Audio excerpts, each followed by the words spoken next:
The morning started like any other Tuesday in Maple Grove, Ohio. I remember the crisp October air biting at my cheeks as I climbed the scaffolding at the construction site on Elm Street.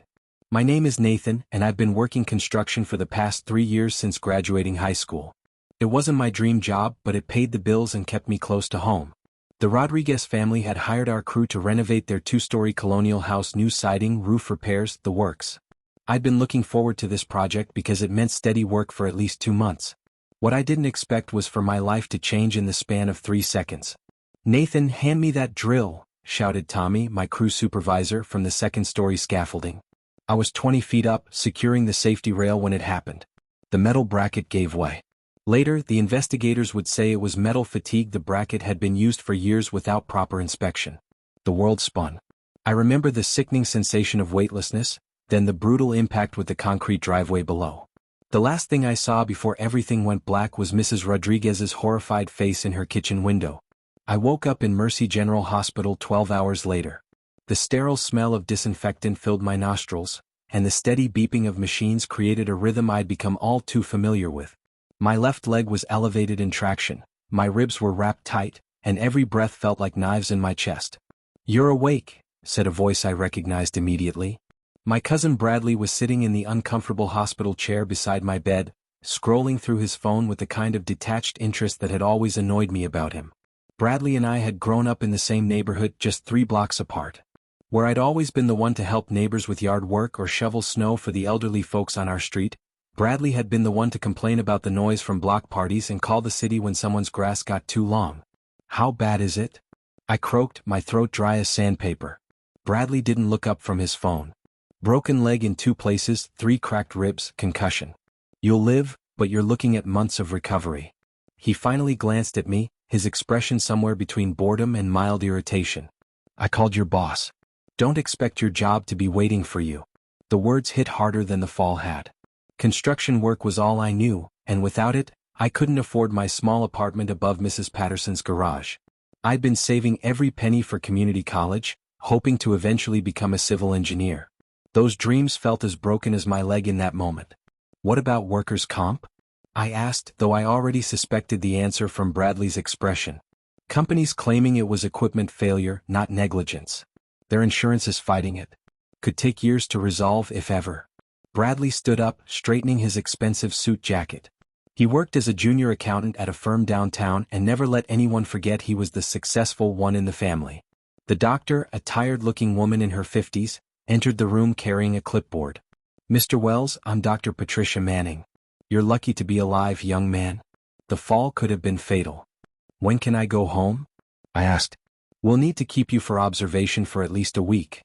The concussion was severe and we need to monitor for complications. After that, you're looking at extensive physical therapy." She glanced at Bradley. "You'll need someone to help you for the first few weeks. Cooking, cleaning, getting to appointments."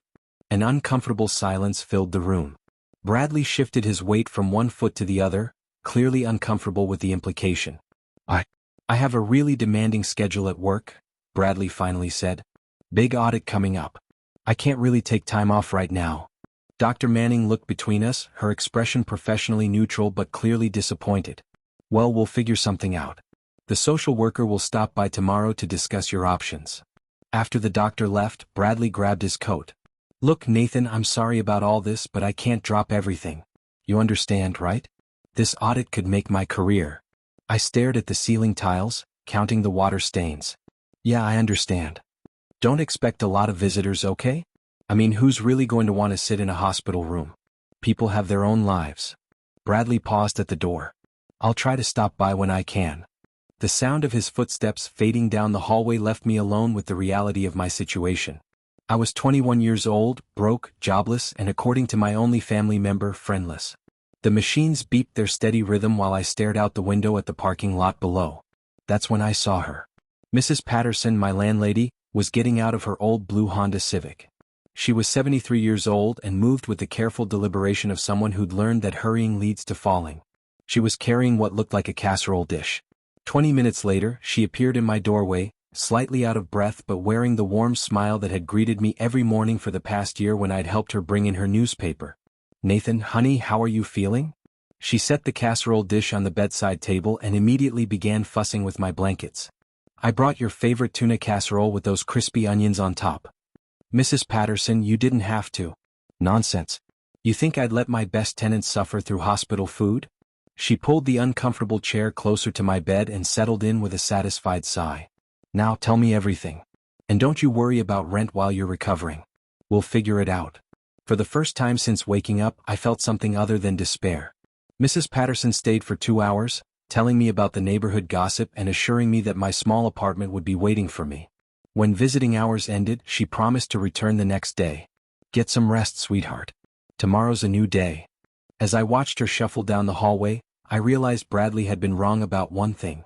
At least one person cared enough to sit in a hospital room with me. I just had no idea how wrong he really was. The next morning brought the kind of gray, drizzly weather that makes October in Ohio feel like the world's way of apologizing for summer ending. I'd barely finished my breakfast of rubbery eggs and lukewarm coffee when I heard familiar voices in the hallway. Room 314? Yeah, that's our boy Nathan. I recognized the voice immediately. Big Mike Williams from 2 streets over. Mike was a mechanic who ran a small garage out of his house, the kind of guy who'd fixed my beat-up Honda for free more times than I could count. What I couldn't understand was what he was doing here. Mike appeared in the doorway carrying a thermos and wearing his permanently grease-stained work shirt. Behind him were Carlos Martinez from the corner house, Jennifer Walsh who ran the small grocery store on Oak Street, and to my complete shock, old Mr. Thompson who lived in the house with the perfectly manicured lawn and rarely spoke to anyone. Heard you took a tumble, kid, Mike said, his voice carrying that mixture of concern and attempted humor that construction workers used when one of their own got hurt. Brought you some real coffee. This hospital stuff tastes like motor oil. How did you all? I started, but Carlos interrupted. Mrs. Patterson called everyone. Said you were laid up and might need some company. Carlos pulled out a folding chair from somewhere. I still don't know where he got it and settled in. Besides, you helped me move my couch last month. Least I can do is sit with you for a while.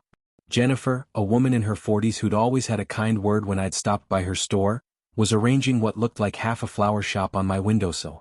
These are from the store. Figured they'd brighten the place up. How's the pain? I was stunned into silence. These weren't just neighbors, they were people I'd helped with small favors over the years, sure, but I'd never thought of them as close friends. Yet here they were, giving up their morning to sit in a sterile hospital room with me.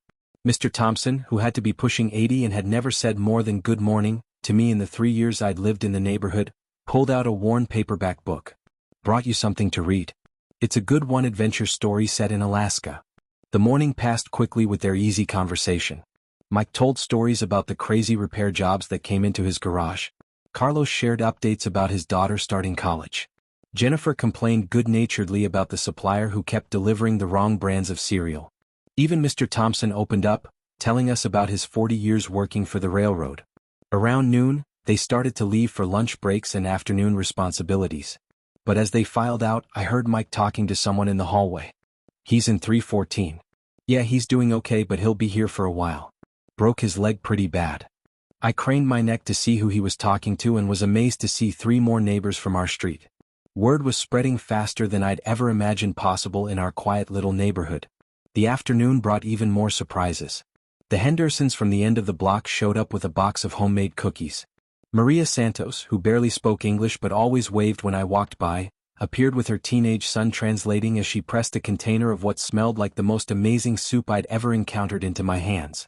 She says you helped fix her fence after the storm last spring, her son explained. She's been worried about you. By evening, I'd had more visitors in one day than I'd expected in a week. Each person brought something: food, books, magazines, or just their presence.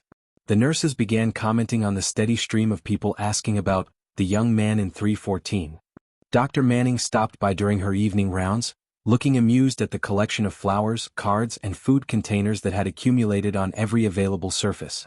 Popular patient, she observed with a smile. This is good for recovery, you know. Having a strong support system significantly improves healing time. I had no idea, I said honestly. About the support system helping recovery? About having a support system at all. That evening, as visiting hours ended, I lay in the hospital bed staring at the ceiling and trying to process what had happened. For years, I'd thought of myself as just another guy in the neighborhood, someone who helped out when needed but didn't really belong to anything bigger than himself. Bradley had been so sure that no one would want to visit me in the hospital. He'd said it with such certainty that I'd believed him completely. But as I looked around at the flowers, the cards, the stack of books and magazines, the containers of homemade food, I realized he'd been completely wrong. The nurse doing her final round stopped to check on me. "Heard you had quite the day," she said, taking my vital signs. "Your blood pressure's better than it's been since you got here. Is that normal?" Stress affects healing more than most people realize. When patients feel isolated, recovery takes longer. You, on the other hand, she gestured to the evidence of community care surrounding me, have every reason to heal quickly. As I finally drifted off to sleep, I found myself thinking about all the small interactions I'd had with my neighbors over the years. Helping Mrs. Santos fix her fence hadn't seemed like a big deal at the time. It took maybe 20 minutes. Giving Mr. Thompson a hand with his heavy garbage cans every Tuesday had just been common courtesy. Shoveling Mrs. Patterson's walkway during snowstorms was something any decent tenant would do. I'd never thought of these actions as building relationships. I'd just been trying to be helpful. But apparently, while I wasn't paying attention, I'd become part of something larger than myself, a community that cared enough to show up when I needed them most. Tomorrow, the social worker was supposed to discuss my options for care after discharge. I'd been dreading that conversation, assuming it would involve some kind of assisted living facility or home health aid that I couldn't afford. Now, for the first time since the accident, I was curious rather than afraid about what tomorrow might bring. I woke up on Thursday morning to the sound of arguing in the hallway. Not angry arguing, the kind of animated discussion that happens when people who care about something are trying to solve a problem. "We can't all try to help at once," I heard Mrs. Patterson's voice, stern but patient. "We need to organize this properly. I can do Mondays and Wednesdays," that was Jennifer from the grocery store. "My daughter can cover the store those afternoons. Tuesdays and Thursdays work for me," Mike's gruff voice joined in. "Garage is slower those days anyway." I realized they were talking about me, about helping me once I got out of the hospital. I struggled to sit up straighter in bed, straining to hear more of the conversation. The social worker, Ms. Rebecca Cole, entered my room right as the discussion in the hallway was getting more detailed. She was a woman in her 30s with kind eyes and the efficient manner of someone who'd seen every possible family situation. "Good morning, Nathan. I understand you've been having quite a few visitors," she said, glancing at the fresh flowers that had appeared overnight. "Before we discuss your discharge plan, I have some questions about your support system." "I'm not sure I have one," I said honestly, remembering Bradley's certainty that no one would want to help. Miss Cole raised an eyebrow. "The nursing staff tells me you've had over 20 different visitors in the past 2 days. That doesn't sound like no support system." 20? I'd lost count, but hearing the number out loud was staggering. "They're just neighbors being polite," I said. "Let me ask you something, Nathan. How long have you lived in your current neighborhood?" 3 years. "And in that time, have you helped any of these neighbors with anything? Yard work, moving furniture, small repairs?" I thought about it. "Well, yes, but that's just being a good neighbor," she finished for me. "And now they're returning the favor. That's exactly what a support system looks like." Before I could respond, Mrs. Patterson appeared in the doorway, followed by what looked like half the neighborhood. Mike, Carlos, Jennifer, Mr. Thompson, the Hendersons, Maria Santos with her son, and several other faces I recognized from the past few days. "Miss Cole?" Mrs. Patterson stepped forward with the confidence of someone who'd spent decades organizing church committees and neighborhood events. "I hope you don't mind, but we'd like to discuss Nathan's care plan."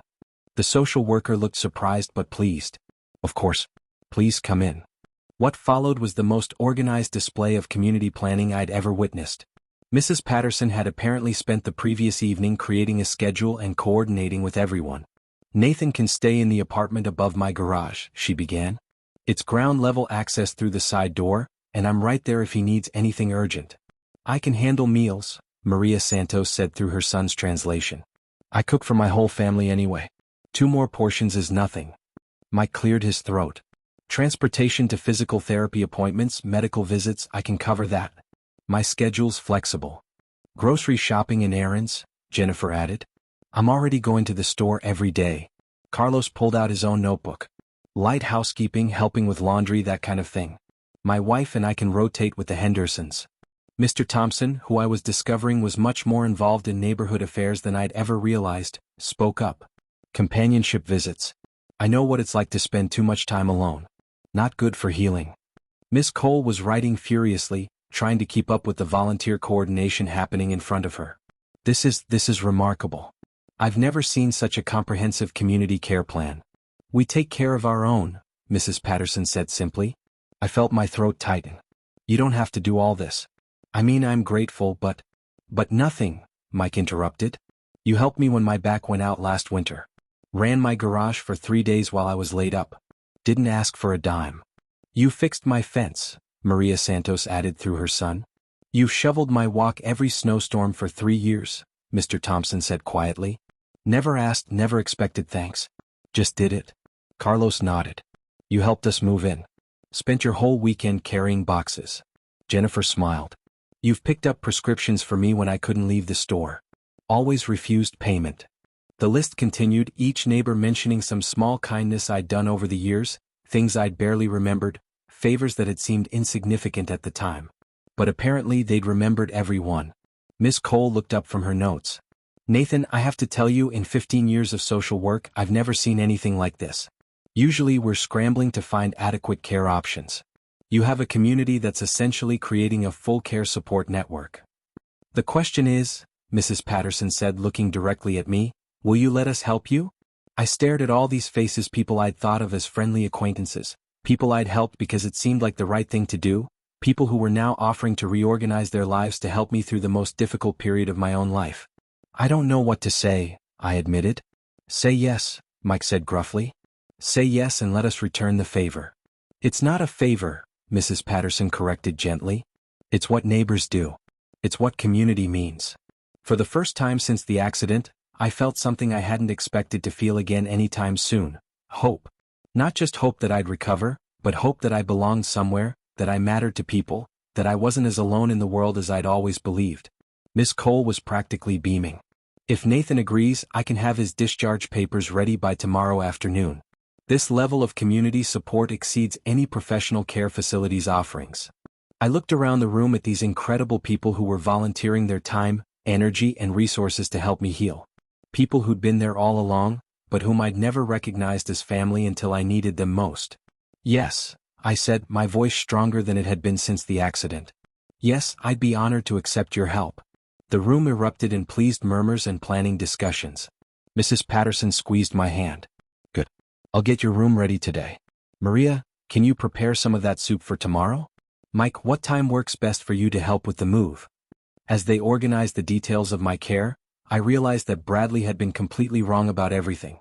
He'd predicted isolation and abandonment, but instead I discovered I was surrounded by the kind of family most people only dream of having.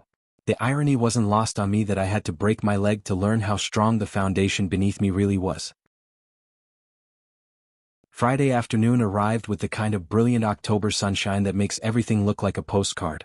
Through my hospital room window, I could see the trees dressed in their full autumn glory, reds and golds and oranges that seemed almost impossibly vibrant after a week of staring at beige walls. Dr. Manning had signed my discharge papers that morning, with strict instructions about physical therapy, pain management, and a follow-up appointment in 2 weeks. The cast on my left leg would be my companion for at least 6 more weeks, and the crutches leaning against my bed would become an extension of myself for the foreseeable future. Mike arrived at exactly 2 p.m., right when visiting hours began, with a wheelchair and his characteristic no-nonsense efficiency. Ready to blow this popsicle stand? He asked, but I could see the relief in his eyes. Mike had confided yesterday that hospitals made him nervous, too many memories of watching his father waste away from cancer 5 years earlier. More than ready, I said, maneuvering myself into the wheelchair with the awkward grace I was still learning. The crutches were harder to manage than I'd expected, and everything took twice as long as it should have. As Mike wheeled me toward the elevator, I was surprised to see several of the nurses gathered at the station. Nancy, who'd been working the day shift all week, smiled and waved. Take care of yourself, Nathan. And don't let that community of yours spoil you too much. Fat chance of that, Mike called back with a grin. The ride through the neighborhood felt surreal. Streets I'd driven down hundreds of times looked different from the passenger seat of Mike's pickup truck.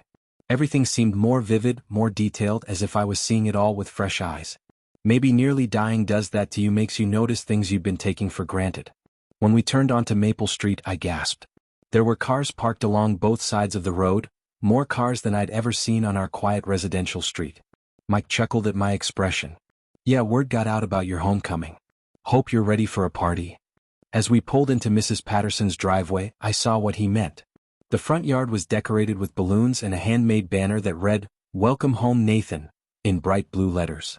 Tables were set up on the lawn, loaded with food, and what looked like half the neighborhood was gathered, talking and laughing in the afternoon sunshine. Mrs. Patterson hurried over as Mike helped me out of the truck and onto my crutches. She looked nervous and excited at the same time, like a mother whose child was coming home from college. "How do you feel, sweetheart? Not too tired?" I told everyone to keep it low-key, but you know how these things go. "I feel great," I said and realized I meant it. After a week of hospital confinement, being outside in the fresh air with people who genuinely cared about me felt like the best medicine I could have asked for. The next few hours passed in a blur of conversations, laughter, and more food than I'd seen outside of a church potluck. Maria Santos had made enough soup to feed a small army. The Hendersons brought their famous barbecue ribs. Jennifer had somehow procured what looked like a professional sheet cake decorated with a construction crane, a touch that made me laugh out loud when I saw it. Carlos had set up speakers and was playing a mix of classic rock and country that somehow managed to appeal to everyone from Mr. Thompson, who I learned was a huge Johnny Cash fan, to Maria's teenage son, who surprised everyone by knowing all the words to Sweet Caroline. Even more surprising was the number of people I didn't immediately recognize. A woman named Linda from 3 blocks over introduced herself and mentioned that she'd heard about the accident through Jennifer. A man named Robert, who worked construction for a different company, said he'd heard about my situation through the contractor network and wanted to stop by to show support. "Construction's a brotherhood," he explained, shaking my hand firmly. "We look out for each other." As the afternoon wore on, I found myself sitting in a lawn chair. Mike had insisted on carrying it over and positioning it in the perfect spot, watching this impromptu block party and trying to process what I was seeing. 6 months ago, if someone had told me that my accident would result in the entire neighborhood gathering to celebrate my homecoming, I would have thought they were crazy. I'd lived here for 3 years thinking of myself as a friendly but essentially solitary person who happened to help neighbors occasionally. Now I was seeing the truth. I hadn't been helping strangers. I'd been contributing to a community, building relationships one small favor at a time. And now, when I needed help, that community was rallying around me with a level of care and organization that rivaled any professional service. Bradley showed up around 5 p.m., looking uncomfortable and out of place in his business suit among the casual crowd. He approached my chair with the stiff posture of someone who realized he'd been very wrong about something important. "Nathan," he said quietly, glancing around at the party still going strong around us. I had no idea." "Neither did I admitted. "I told you not to expect visitors," he said, his voice tight with what I recognized as embarrassment. "I was completely wrong." I looked at my cousin, this man I'd grown up with who'd somehow learned to see the world as a collection of isolated individuals rather than interconnected communities. Maybe his job required that kind of detachment, or maybe he just never learned how to be the kind of person others wanted to help. "You weren't wrong about people having their own lives," I said carefully. "You just didn't understand that sometimes people make room in their lives for things that matter to them."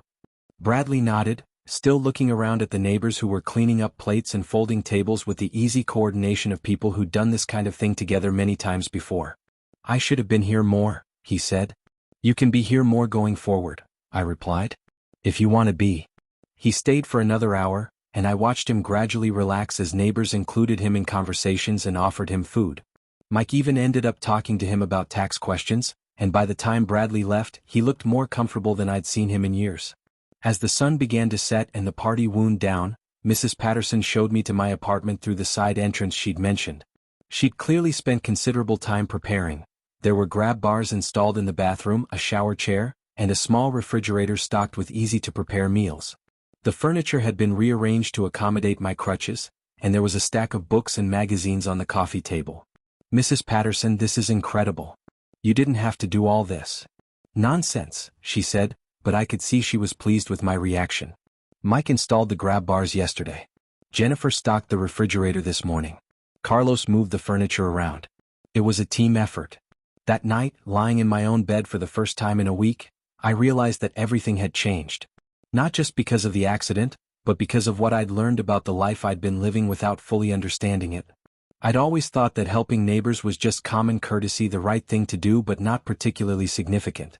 I'd never imagined that those small acts of service were actually investments in relationships, building a network of mutual care and support that would be there when I needed it most.